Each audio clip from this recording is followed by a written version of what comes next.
সেক্ষেত্রে এই কচুয়ার মাটি হবে রিকশার ঘাঁটি। কচুয়ার মাটির জননেতা হবে মুফতি আনিসুর রহমান। সেই হবে দেশের মুক্তিকামী জনতার একমাত্র প্রতিনিধি ইনশাআল্লাহ। আগামী দিনে বাংলাদেশের ইসলামের দুশমন, স্বাধীনতার দুশমনদের বাংলার মাটিতে রাজনীতি করবার কোন অধিকার নাই, কোন অধিকার নাই।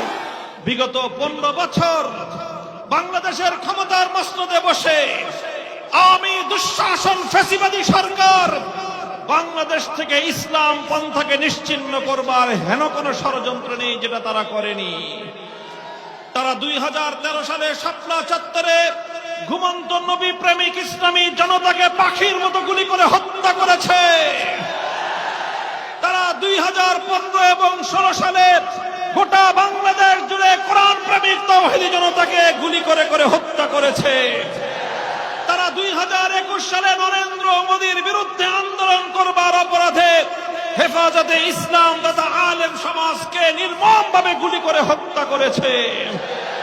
বিগত 15 বছর অনেকেই জুলুমের শিকার হয়েছে, অনেকের রক্ত ঝরেছে, অনেকে জীবন দিয়েছে। তবে আমি আস্থার সঙ্গে চ্যালেঞ্জ করে বলতে চাই, সবচেয়ে বেশি রক্ত ঝরেছে বাংলার পবিত্র মাটিতে আলেম সমাজের। 2024-এর জুলাই বিপ্লবে যারা রক্ত দিয়েছে, জীবন দিয়েছে, এর মধ্যে সকল ধর্মের, সকল শ্রেণী পেশার, সব বয়সের মানুষ রয়েছে। মায়ের কোল থেকে শুরু করে দোলনা থেকে অশীতিপর বৃদ্ধ পর্যন্ত সর্বশ্রেণীর মানুষের রক্তের উপর জুলাই বিপ্লব সংগঠিত হয়েছে। 5ই আগস্ট যুগের নব্য লেডি ফেরাউন বাংলার ক্ষমতার মসনদ থেকে উৎখাত হয়ে দেশ ছেড়ে দিল্লিতে পালিয়ে যেতে বাধ্য হয়েছে।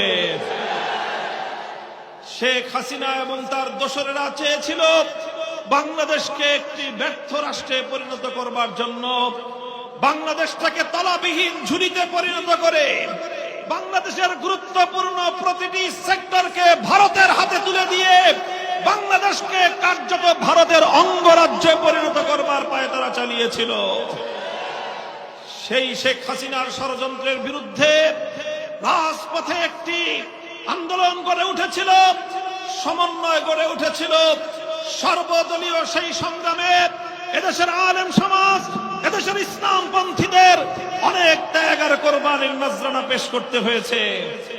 2021 সালে নরেন্দ্র মোদীর বিরুদ্ধে প্রতিবাদ জানাতে গিয়ে, শেখ হাসিনার ফ্যাসিবাদী বাংলাদেশের স্বাধীনতা নিয়ে ব্যবসা বাণিজ্যের বিরুদ্ধে প্রতিবাদ করতে গিয়ে শেখ হাসিনার রোষানলে পড়তে হয়েছে। তার আক্রমণ এবং টার্গেটে পরিণত হয়েছে সবচেয়ে বেশি বাংলাদেশ খেলাফত মজলিসকে। বাংলাদেশ খেলাফত মজলিসের কেন্দ্রীয় সকল নেতৃবৃন্দকে কারাগারে রাস্তা করে নিক্ষেপ করেছে। মাসের পর মাস, বছরের পর বছর বিনা বিচারে আমাদের সঙ্গে কারাগারের অন্তরালে নির্মম আচরণ করা হয়েছে। বাংলাদেশ খেলাফত মজলিস সকল নির্যাতন সহ্য করেছে, সকল বর্বরতাকে মাথা পেতে মেনে নিয়েছে। সব নির্যাতনের মুখেও আমরা দ্ব্যর্থহীন ভাষায় জবাব দিয়েছি। দেশ এবং ইসলামের প্রশ্নে বাংলাদেশ খেলাফত মজলিস জীবন দেবে, মাথা নোয়াবে না।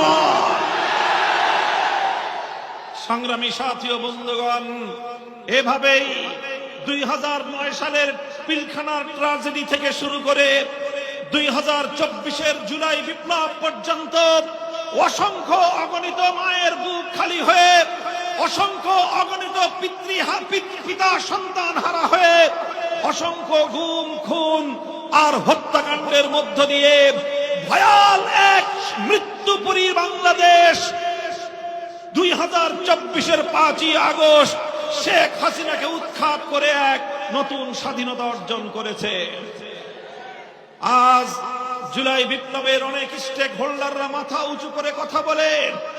আমরা একটা বার্তা স্পষ্টভাবে দিতে চাই, 2024 সালের আগস্ট মাসের 5 তারিখ শেখ হাসিনা যখন বিপ্লবীদের তাড়া খেয়ে দেশ ছেড়ে পালিয়ে যায়, অপরাহ্নে দুপুর 2টা থেকে 3টা পর্যন্ত গোটা বাংলাদেশে আরেকটি বিপ্লব সংগঠিত হয়েছে। সে বিপ্লব বাংলাদেশের মানুষ প্রত্যক্ষ করেছে। সেই বিপ্লবে কোনো নেতার নেতৃত্বের প্রয়োজন হয়নি, কোন নেতার আহ্বানের প্রয়োজন হয়নি, বরং বাংলাদেশের অভ্যুত্থানকারী বিপ্লবী জনতা 1 ঘন্টার ব্যবধানে গোটা বাংলাদেশের রাষ্ট্রীয় অর্থ ব্যয়ে নির্মিত সকল সরকারি স্থাপনা থেকে ভাস্কর্য নামক সকল মূর্তিগুলোকে অপসারণ করে দিয়েছে। যেই মূর্তির বিপক্ষে কথা বলবার অপরাধে শেখ হাসিনা আমাদেরকে কারাগারে পুরেছিল, আমরা কারাগারে নির্যাতনকে সহ্য করেছি, মূর্তির সামনে আমরা মাথা নত করি নাই।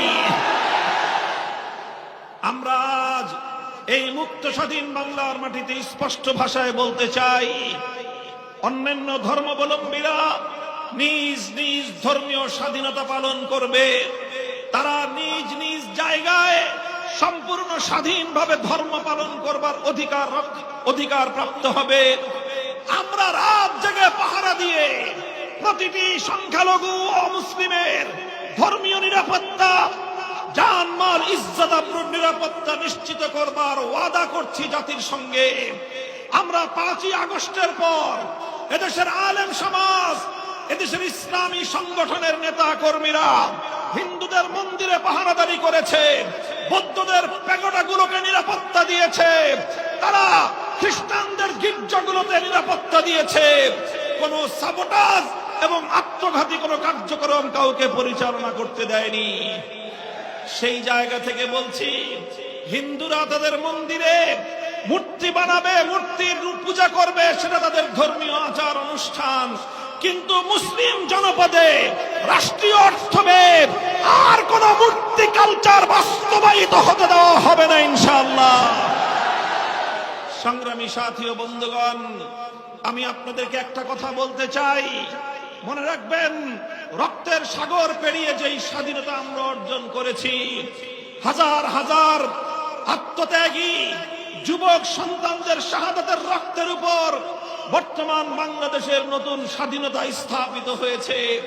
মনে রাখতে হবে, স্বাধীনতা অর্জন করা যত কঠিন, স্বাধীনতা রক্ষা করা তার চেয়েও বেশি কঠিন।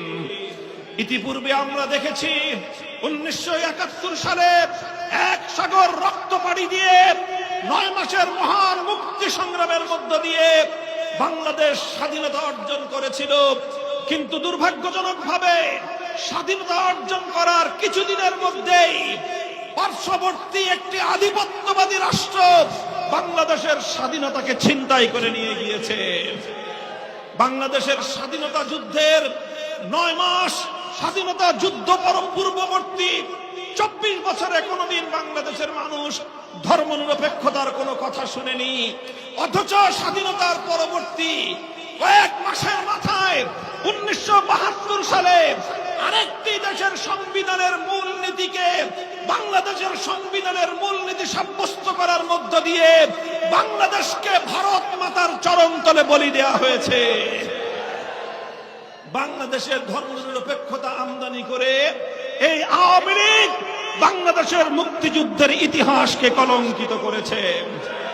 তাই আজ 24-এর এই জুলাই বিপ্লব পরবর্তী বাংলার মাটিতে দাঁড়িয়ে আমরা দ্ব্যর্থহীন ভাষায় ঘোষণা করতে চাই, 24-এর এই মহান বিপ্লব কাউকে ছিনতাই করতে দেওয়া হবে না। স্বাধীনতা এনেছি রক্ত দিয়ে, প্রয়োজনে আবার জীবন দিয়ে স্বাধীনতাকে রক্ষা করব আমরা। সংগ্রামী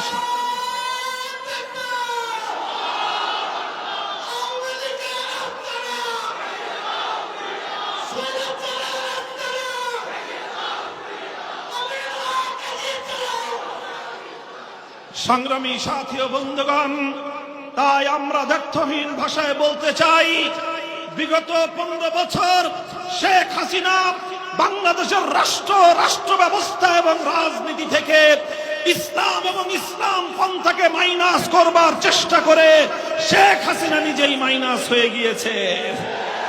আগামী দিনে যারাই বাংলাদেশ থেকে ইসলামকে মাইনাস করতে চাইবে, গোষ্ঠী শুদ্ধ মাইনাস হয়ে যাবে।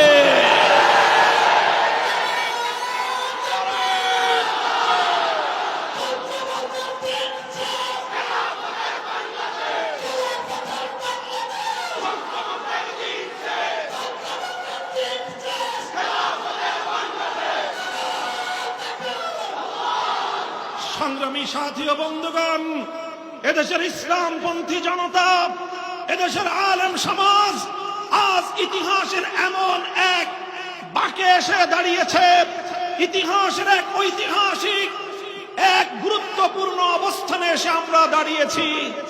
এই জায়গায় দাঁড়িয়ে আমরা গোটা জাতির সকল রাজনৈতিক পক্ষগুলোকে আমরা আমাদের স্পষ্ট বার্তা দিয়ে দিতে চাই, আগামীর বাংলাদেশ কিভাবে পরিচালিত হবে, আগামীর বাংলাদেশের রাষ্ট্রীয় বন্দোবস্ত কিভাবে হবে, সেটা ইসলাম এবং ইসলামপন্থীদেরকে বাদ দিয়ে অন্য কারো পরিকল্পনায় বাস্তবায়িত হতে পারবে না ইনশাআল্লাহ।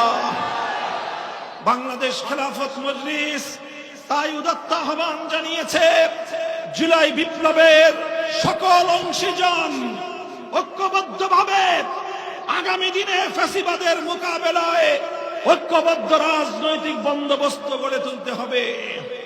বাংলাদেশ খেলাফত মজলিস আগামীর রাজনীতির জন্য আগামী দিনের জনগণের প্রকৃত মতামত এবং জনগণের প্রতিনিধিত্ব বাস্তবায়নের জন্য মিক্সড মেম্বার প্রপোর্শনাল ইলেকশনের যেই প্রস্তাবনা দিয়েছে, বাংলাদেশ খেলাফত মজলিস মনে করে সেই প্রস্তাবনার মাধ্যমে আগামীর বাংলাদেশের প্রকৃত জনগণের মতামত এবং জনগণের প্রতিনিধিত্ব নিশ্চিত হতে পারে। ইতিমধ্যে জাতীয় ঐক্যমত্য কমিশনে উচ্চ কক্ষের সংসদ গঠন হওয়ার সিদ্ধান্ত চূড়ান্ত হয়েছে। আমরা বলতে চাই, যদি উচ্চ কক্ষ সংগঠিত হয়, উচ্চ কক্ষের পিআর পদ্ধতি, প্রপোর্শনাল রিপ্রেজেন্টেটিভ পদ্ধতিতেই এদেশের জনগণের প্রকৃত প্রতিনিধিত্ব নিশ্চিত করতে হবে। ভিন্ন কোন ব্যবস্থা বাংলা তাওহীদি জনতা মানবে না।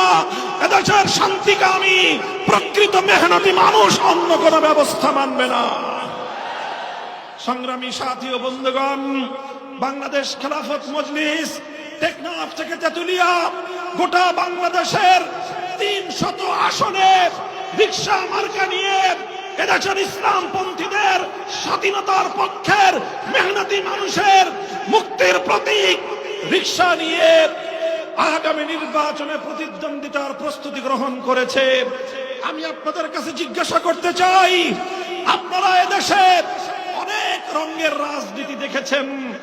একবার আপনারা দেখেছেন সোনার বাংলাদেশের রাজনীতি, আরেকবার আপনারা দেখেছেন নতুন বাংলার রাজনীতি, আরেকবার আপনারা দেখেছেন ডিজিটাল বাংলার রাজনীতি। এবার আমরা বাংলাদেশে দেখতে চাই ইসলামের রাজনীতি, ইসলামের রাজনীতি।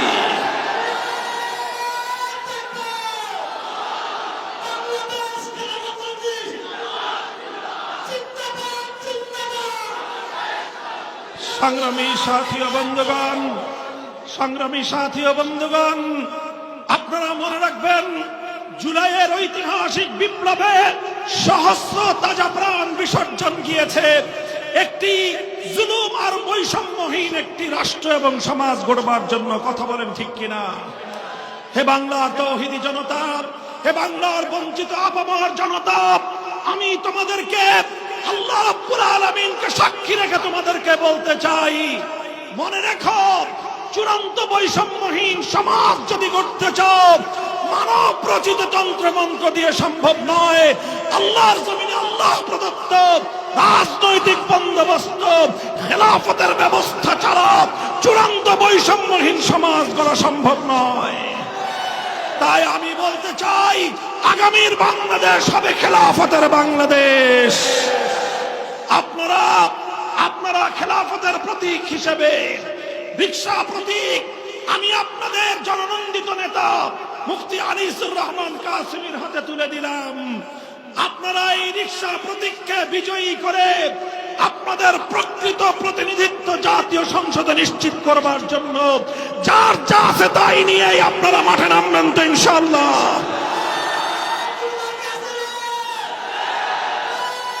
আশ্বস্ত করতে চাই, জাতীয় রাজনীতির বোঝাপড়া করতে গিয়ে, জাতীয় রাজনীতির বিভিন্ন হিসাব নিকাশ মিলাতে গিয়ে যদি কোনো কারণে বিভিন্ন দলের মধ্যে নির্বাচনী সমঝোতা গড়ে উঠতেও হয়, সেক্ষেত্রে এই কচুয়ার মাটি হবে রিকশার ঘাঁটি। কচুয়ার মাটির জননেতা হবে মুফতি আনিসুর রহমান, সেই হবে দেশের মুক্তিগামী জনতার একমাত্র প্রতিনিধি ইনশাআল্লাহ। আপনারা তার হাতকে শক্তিশালী করবেন ইনশাআল্লাহ। কারি ইব্রাহিম রহমতুল্লাহ আলাইহির স্মৃতিধন্য এই মাটি থেকে তার একজন যোগ্য উত্তরসূরি এই জনগণের, এদেশের মানুষের প্রতিনিধিত্ব করবার সবচেয়ে বেশি অধিকার রাখে। মুফতি শফিকুল ইসলাম সাহেবের পরিবার থেকে মুফতি আনিসুর রহমান কাসেমি এদেশের মানুষের মাটির নেতা, মানুষের নেতা, তৃণমূলের নেতা, জনগণের জননন্দিত নেতা। ইনশাআল্লাহ আপনারা তার সঙ্গে থাকবেন।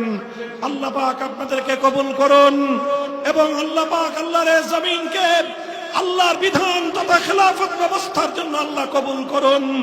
হাজার হাজার তাওহীদি জনতা, হাজার হাজার এলাকাবাসী, দেশপ্রেমিক জনতা, আপনারা সর্বশেষ কথা মনে রাখবেন, বাংলাদেশ এবং ইসলাম এক সূত্রে গাঁথা। বাংলাদেশে যদি ইসলাম আক্রান্ত হয় এদেশের স্বাধীনতা বিপন্ন হবে। তাই বাংলাদেশে যারা ইসলামের পক্ষে তারাই স্বাধীনতার পক্ষে, বাংলাদেশ যারা ইসলামের বিপক্ষে তারাই বাংলার স্বাধীনতার দুশমন। আগামী দিনে বাংলাদেশে ইসলামের দুশমন, স্বাধীনতার দুশমনদের বাংলার মাটিতে রাজনীতি করবার কোনো অধিকার নাই।